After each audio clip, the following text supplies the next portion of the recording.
After 10 years of marriage, my wife said, "You'll never be her real dad, stop pretending." I didn't respond. The next morning, I heard them both laughing, her and my stepdaughter. I just packed my bags, sold the house, and left a note. "You're right. I'm not her real dad, and you're not my real family." It's funny how 10 years of your life can be erased with a single sentence. 10 years of packing lunches, helping with homework, going to parent-teacher conferences, and teaching a kid how to ride a bike. All of it, gone in a puff of smoke. It happened last Tuesday. My wife, Karen, and I were having a small disagreement over our stepdaughter, Ashley. She's 17 and wanted to go to a weekend party 3 hours away. I said no. It was a school weekend, and I didn't know the parents. It was a normal dad thing to say. Karen didn't see it that way. She got this cold, hard look in her eyes, a look I'd been seeing more and more often. We were standing in the kitchen, the same kitchen I'd remodeled with my own hands 3 years ago. She crossed her arms and just said it, her voice dripping with a decade of resentment I hadn't fully understood until that moment. "You'll never be her real dad. Stop pretending." I didn't respond. I didn't yell. I didn't say a word. I just felt something inside me go quiet. It was like a switch being flipped off. The part of me that tried, the part that cared, the part that saw us as a family, it just shut down. I had met Karen when Ashley was 7. Her biological dad was a deadbeat who hadn't been in the picture since she was a toddler. For 10 years, I was the only father she had ever known. I wasn't pretending. I was just being a dad. I turned around, walked out of the kitchen, and went into my workshop in the garage. I stayed out there for hours, just organizing screws and cleaning tools, letting the silence sink in. Karen didn't come looking for me. When I finally went inside late that night, she was asleep in our bed. I slept on the couch. The next morning, I woke up early to the sound of voices from the kitchen. It was Karen and Ashley, and they were laughing. It wasn't just a chuckle. It was loud, mocking laughter. I crept to the hallway and listened. "I can't believe you finally said it to him," Ashley said, her voice filled with a kind of cruel glee that was new to me. "His face, Mom, it was priceless." "Well, it's the truth," Karen said, and then she laughed again. "He needed to hear it, all his little rules and his lectures, acting like he has some right. He's just the guy who pays the bills." That was it. That was the final nail. It wasn't just Karen, it was both of them. 10 years of my life, my love, my money, and my effort, and all I was to them was a joke. A wallet. A guy pretending to be something he wasn't. I walked back to the living room, my movements slow and deliberate. The quiet inside me had turned into a strange kind of calm. I wasn't angry anymore. I was just done. I went upstairs to our bedroom, found 2 of my old duffel bags, and started packing. I took my clothes, my toiletries, the pictures of my parents from my nightstand. I left everything else. I left the pictures of me and Ashley at her first soccer game. I left the coffee mug she gave me for Father's Day that said, "World's Best Bonus Dad." It all felt like a lie now. While I was packing, I made a phone call. I called a realtor, a guy named Tom who I'd done some work for a few years back. I told him I needed to sell my house, and I needed to do it fast. He was surprised but said he could have the paperwork ready by the afternoon and a for sale sign in the yard by the morning. I told him that was perfect. The house was in my name. I had bought it and paid off half the mortgage before I even met Karen. My lawyer had insisted on a prenup, a document Karen had called an insult at the time but signed anyway. It clearly stated the house was my premarital property. She was about to find out how important that piece of paper was. I finished packing and carried my bags downstairs. The house was quiet. They had left for school and work. I walked into the kitchen and grabbed a notepad from the junk drawer. I wrote down 7 words. "You're right.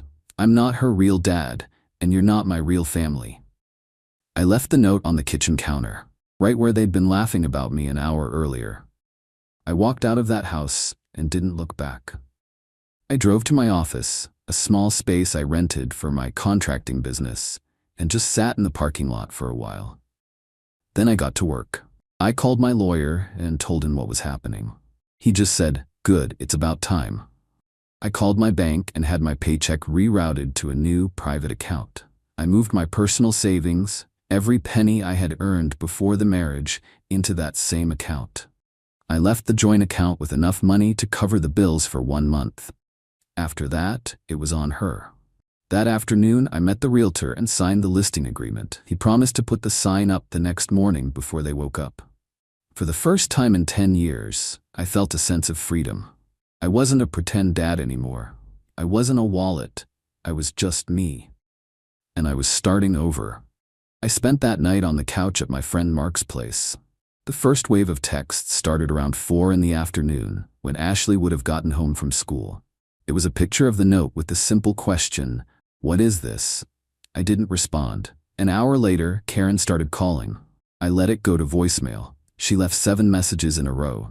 The first one was angry. "Call me right now. This isn't funny." The next few were confused. "Where are you? Are you trying to scare us?" The last ones were pure panic. "Okay, you've made your point.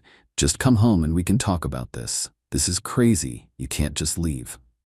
The next morning, the real storm hit. My phone started ringing at 7 a.m. It was Karen, and she was screaming, "There is a for sale sign in our front yard." "Our yard, John? What did you do?" I answered the phone, my voice completely calm. "It's not our yard, Karen. It's my yard, and I'm selling my house." "You can't do that," she shrieked. "I live here. Ashley lives here. This is our home." "No," I said, "it's my home. You were just living in it. And now I'm selling it. The realtor says the market is hot, so you should probably start looking for a new place to live. You've got about 30 days, maybe 60 if you're lucky." I could hear her sputtering, trying to form words. "My lawyer will destroy you for this. You can't just kick us out." "I suggest you have your lawyer look at our prenup," I said. "Specifically the part about premarital assets. The house is mine, Karen. The money I made before we got married is mine. The business I built is mine. You are entitled to half of what we made together, which, after your spending habits, isn't a whole lot. Goodbye." I hung up and blocked her number. Then I blocked Ashley's number. I knew this was just the beginning. The next escalation came from her mother, Eileen.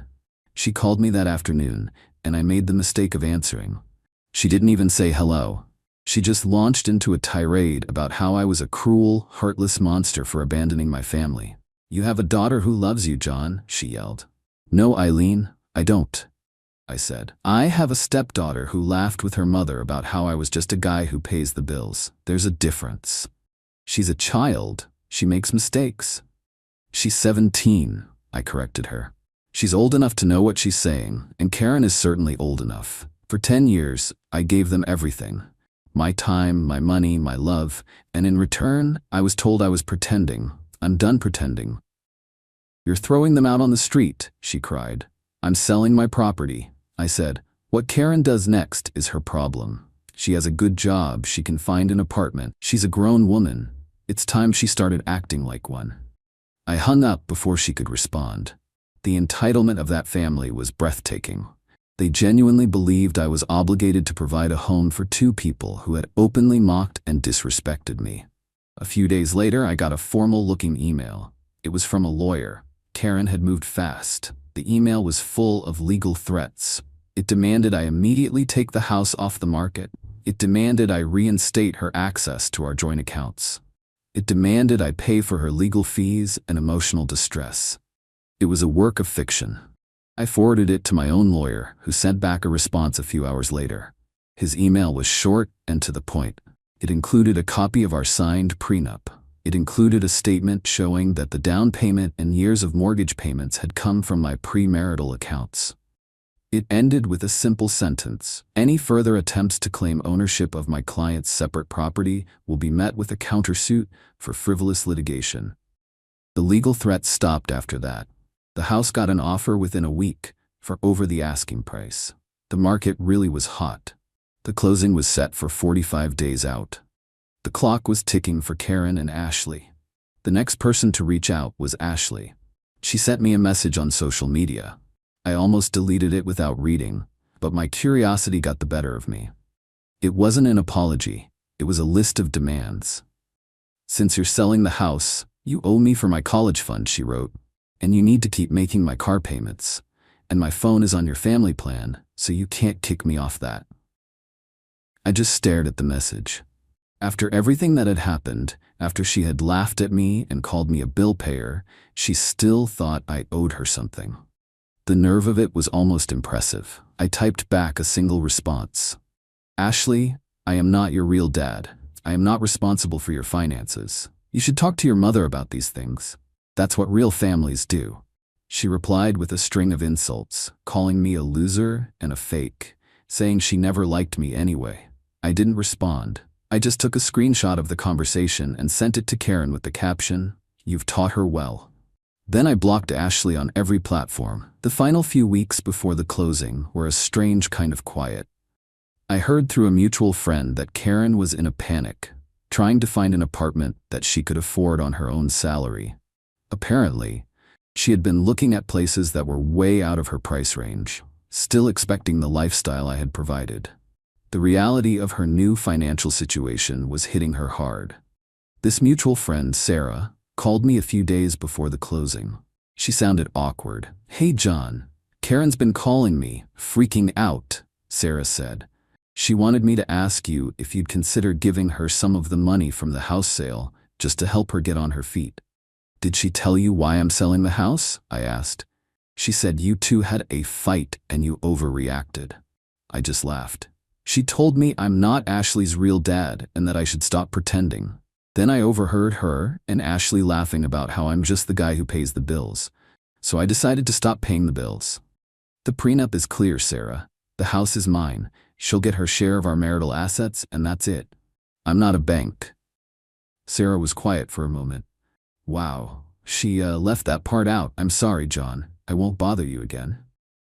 The day of the closing, my lawyer handled everything. I signed the papers in his office and the money was wired to my new private account.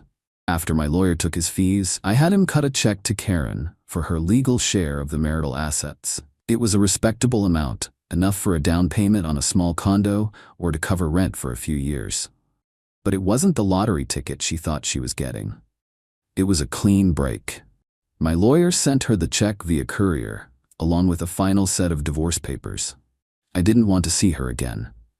That night, I was at my new apartment, a small 2-bedroom place I was renting downtown. It was empty except for a mattress on the floor and a few boxes. But it was mine. My phone rang. It was an unknown number. I answered. It was Karen. She must have gotten a new phone. She wasn't yelling. Her voice was quiet, defeated. "I got the check," she said, "and the papers." "Okay," I said. "Is this really it, John?" she asked. 10 years. You're just throwing it all away over one stupid comment?" "It wasn't one comment, Karen," I said. "It was 10 years of you feeling that way and just not saying it. It was you and Ashley laughing at me. It was you thinking of me as a wallet. The comment didn't end our marriage. It just revealed that we never really had one." She started to cry. "What are we supposed to do? The apartments I can afford are tiny. Ashley is furious she has to go to a community college now. You've ruined our lives." "No," I said, and for the first time I felt a flash of anger. "You did. You had a man who loved your daughter as his own. You had a beautiful home. You had a partner who supported you. You had a family, and you threw it away because you thought you could do better. Now you get to find out if you were right." I hung up the phone and blocked the new number. I looked around my empty apartment. It wasn't much, but it was real. And it was all mine. The next chapter of this mess started about a month later. I got another call from an unknown number. I almost ignored it, but I was expecting a call from a supplier, so I picked it up. A man's voice, rough around the edges, asked if I was John. I said I was.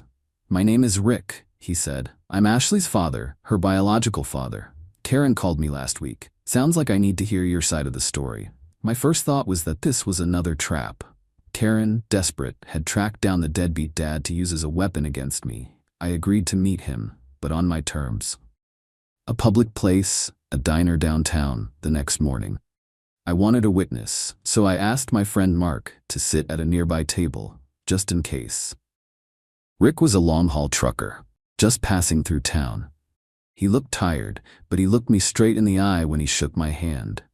He told me Karen had called him out of the blue, crying, telling him I was an abusive monster who had thrown her and Ashley out on the street and was trying to leave them with nothing. He said he was on his way to confront me when he decided to do a little digging first. He found out I had a good reputation in town, that my business was solid, It didn't line up with the story she was telling. So I told him everything. I told him about the last 10 years. I told him about the comment and about overhearing them laughing in the kitchen. I showed him the screenshot of Ashley's text demanding a college fund and car payments. He just shook his head, looking disgusted. I was a deadbeat, he said, his voice low. I ran out on them, and I own that. I was a bad father. But I never pretended to be something I wasn't. What they did to you, after you stepped up and did the job I didn't, that's just cold. He told me he had no intention of getting back with Karen. He just wanted to see his daughter. He asked me what she was really like. I was honest. I told him she was smart, funny, and athletic, but that her mother and grandmother had filled her head with entitlement. I told him she was a good kid underneath it all, but she had been taught to see people for what they could give her. We talked for almost 2 hours. It was one of the strangest conversations of my life. At the end, he thanked me for being honest. He said he was going to see Ashley, but not to save her from me. He was going to give her a reality check that was long overdue. A week later, Rick called me again. He said his conversation with Ashley had been a disaster. He had tried to explain to her that the world didn't owe her anything, that she had disrespected the only father she had ever known, and that she needed to apologize. She had just screamed at him, called him a loser for abandoning her, and told him she didn't need another fake dad in her life. Karen's final, desperate move was an attack on my business. She found out the name of one of my biggest clients, a development company run by a sharp woman named Diana. Karen left a long, rambling voicemail on Diana's office phone, claiming I was emotionally unstable, going through a messy divorce, and that I couldn't be trusted to manage a project. Diana called me immediately. This was a serious problem. My reputation is everything in my line of work. I asked Diana if I could meet with her in person. I walked into her office, sat down, and laid out the facts. My ex-wife is unhappy with the terms of our prenup, I said. She is trying to damage my reputation to gain leverage. It will not affect the project. My personal life is my own, but I can assure you that my professional commitments are solid. Diana just nodded. I've been in this business a long time, John. I know a bitter ex when I hear one. Don't worry about it. Just keep up the good work. Karen's attempt to ruin my livelihood had failed. In fact, it had probably made my professional relationship with Diana stronger. The last I heard, Karen and Ashley are living in a small, 2-bedroom apartment across town. Karen had to get a second, part-time job to make ends meet. Ashley is working at a fast food restaurant to save money for community college. Rick, her real dad, sends her a little bit of money when he can, but he told me he attaches a note to every payment that says, "This is what happens when you take good people for granted." I saw Karen once a few months ago at the grocery store. She was with some new guy who looked like he was already tired of her. She saw me, and for a second I thought she was going to say something. But I just gave her a polite nod, turned my cart, and walked down the next aisle. I didn't feel anger. I didn't feel anything at all. I was just a guy buying groceries, and she was just a stranger. Life settled into a new normal after that. I focused on my business, started working out again, and spent weekends hiking with my dog. The peace was incredible. I hadn't realized how much low-grade stress I had been living with for 10 years until it was gone. The constant need to manage Karen's moods, to try and connect with a stepdaughter who saw me as an obstacle, the endless judgment from her mother, it was like a background noise I had gotten so used to, I didn't even hear it anymore. Now, all I heard was silence. About 6 months after the divorce was finalized, I got a call at my office. My assistant said there was a man named Dave on the line who needed to speak with me about a personal matter related to Karen. The name didn't register at first, and then it hit me. That was the name of the guy I'd seen her with at the grocery store. My first instinct was to tell my assistant to hang up. I didn't want any more drama, but curiosity won. I told her to put him through. His voice was tense. "John? My name is Dave. I know this is a weird call. I got your business number from a contractor who worked on your old house. I'm the guy. Well, I'm Karen's boyfriend." "Okay," I said, leaning back in my chair. "Look, man, I'm not trying to start anything," he said, his voice dropping. I feel like I'm going crazy, and I have a feeling you're the only person on the planet who would understand. Can I buy you a beer? 5 minutes of your time? That's all I'm asking." There was a desperation in his voice that I recognized. It was the sound of a reasonable man trying to make sense of an unreasonable situation. Against my better judgment, I agreed. We met at a quiet bar on the other side of town later that week. Dave looked exactly like I remembered from the grocery store. Tired. He told me he'd met Karen through a dating app about 4 months after I had left. He said she was charming at first. She told him a sob story about her evil ex-husband who had abandoned her and her daughter, leaving them with nothing after she had dedicated her life to him. Dave, being a decent guy who had been through a divorce himself, felt for her. He said the first few months were good. Then the red flags started popping up. It started with money. She was always complaining about being broke, yet she was constantly buying new clothes, getting her hair done at expensive salons. He started lending her money, first small amounts, then bigger ones. He paid for a new set of tires for her car. He covered her rent for a month when she claimed her hours got cut at work. Then came her family. He said her mother, Eileen, was a nightmare. She was always at their apartment, criticizing him, making passive-aggressive comments about his job, and telling Karen she deserved better. Ashley, he said, treated him like he was invisible unless she wanted something. He'd given her hundreds of dollars for concert tickets, new shoes, and nights out with her friends. "It's like they see me as a walking ATM," he said, shaking his head. "And if I say no, or even hesitate, Karen accuses me of not caring. She says I'm being just like you." I just took a sip of my beer. "Sounds familiar." "The final straw was last week," he continued.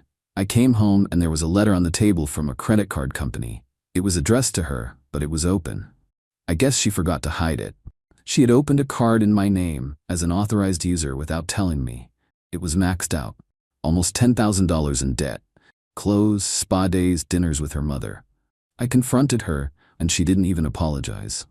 She said I was overreacting, that she was going to pay it back. But I know she has no way to do that." He looked me straight in the eye. "She told me you were the monster." But listening to her talk, the way she twists things, I realized the story probably wasn't that simple.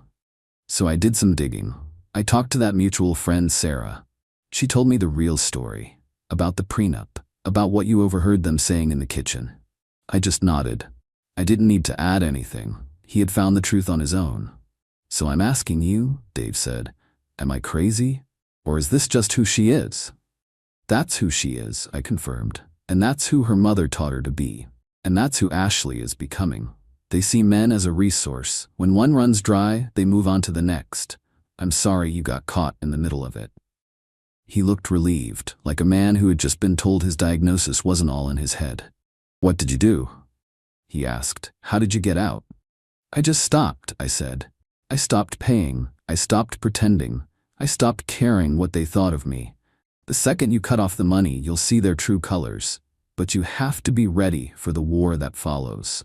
They will try to destroy your reputation. They will call you a monster to anyone who will listen. You just have to be prepared for it." We finished our beers and shook hands. He thanked me again. I told him to be careful. As I walked out of the bar, I felt a strange sense of pity. Not for Karen, but for him. He was at the beginning of a messy, ugly road that I had just finished traveling. That conversation was the real end for me. It confirmed that my decision wasn't an overreaction. It was a survival instinct. Karen hadn't changed, and she never would. She was just looking for a new host. A few months after that, I got a text from a number I didn't recognize. It was from Ashley. It was long, and it wasn't a demand. It was the closest thing to an apology I think she was capable of writing.